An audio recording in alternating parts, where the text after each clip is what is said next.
Hi, welcome here. This is a series all about CPP, Canadian Pension Plan, and specifically about the timing of CPP, because the timing of CPP is one of the most important decisions you will make for your retirement plan.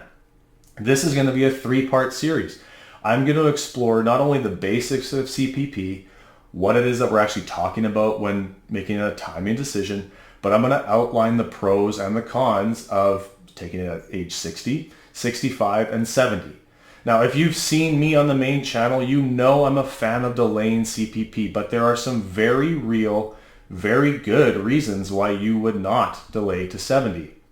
We're going to explore those. We're going to explore the pros and cons, because the further I get into this industry, the more I realize my job is not to tell you what to do.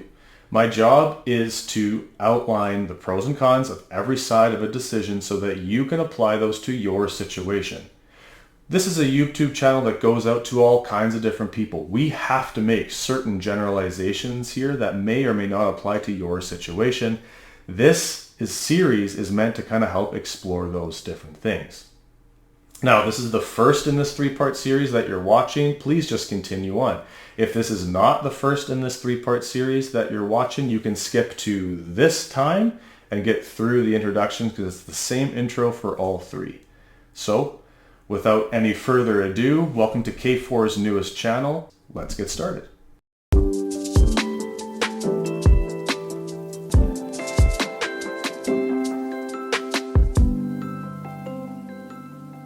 All right, so first off, what is CPP? CPP, or Canadian Pension Plan, is an inflation-protected, government-backed pension income source from the government.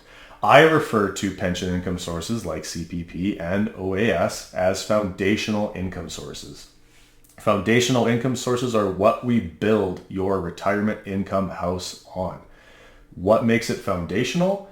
It is not linked to a market, and it's reliable. CPP. OAS, maybe you have a pension, maybe you have access to GIS, which we'll talk about a little bit later. But CPP is definitely a foundational income source. Now, what are we talking about with timing? Just to make sure we're on the same page. So the maximum, as of the filming of today, the maximum CPP benefit you could be receiving is just a hair over $1,300 per month. The average CPP pensioner is taking $775 a month, which works out to about 60%. So I'll compare numbers at that 60% value. So if you are taking CPP early, you are penalized 0.6% per month before your 65th birthday, up to a maximum penalty of 36%. So if you were to take it at 60, you were assuming an average of $775 by 65. Your 60-year-old benefit would be $496.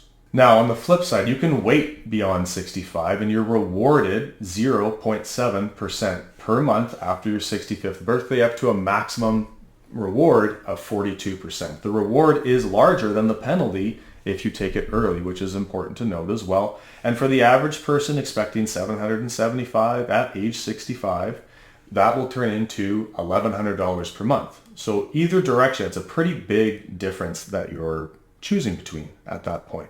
All right, so let's get into the specifics of why you would take CPP at 65. Now, this is the default option. There's no reward and there's no penalty for taking it at 65. It's what the government assumes you're going to do.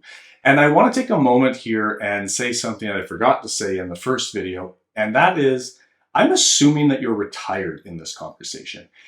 If you are 63 or 64 and you're still working, I assume that you are not taking your CPP, and I absolutely would not recommend taking CPP until you have stopped working.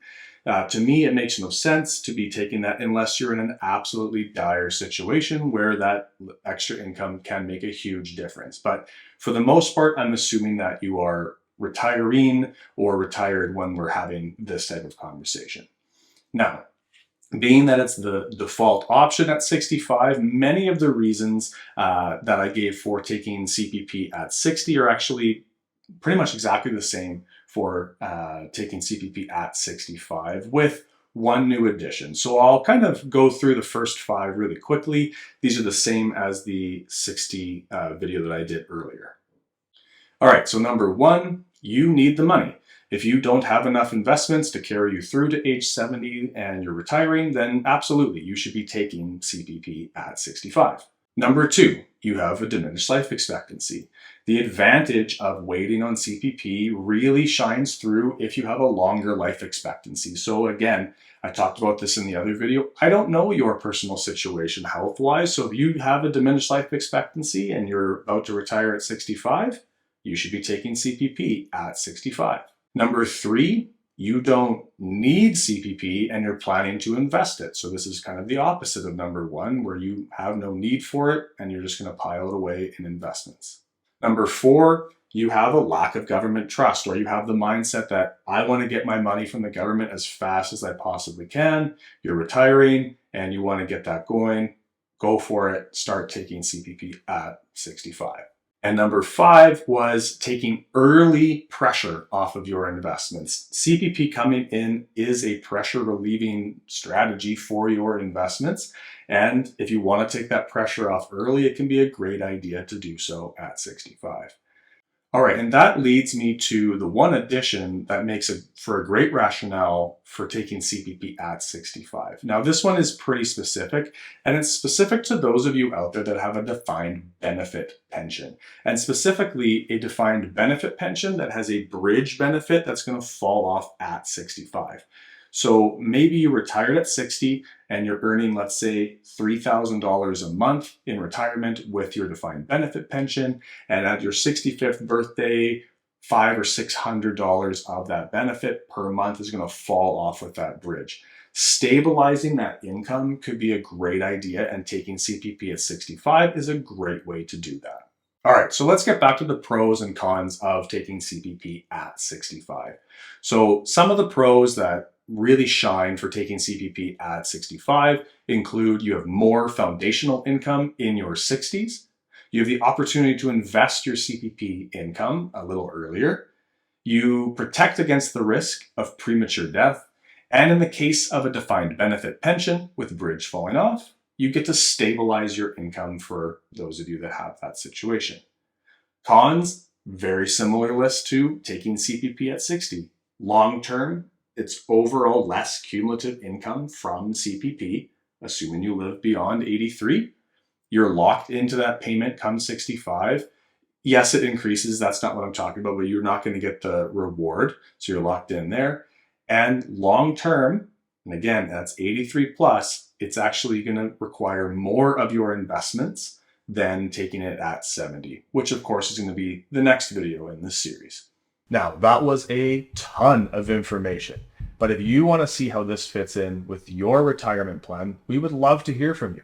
Click on this link here that brings you to our contact form. We're looking forward to hearing from you. Take care.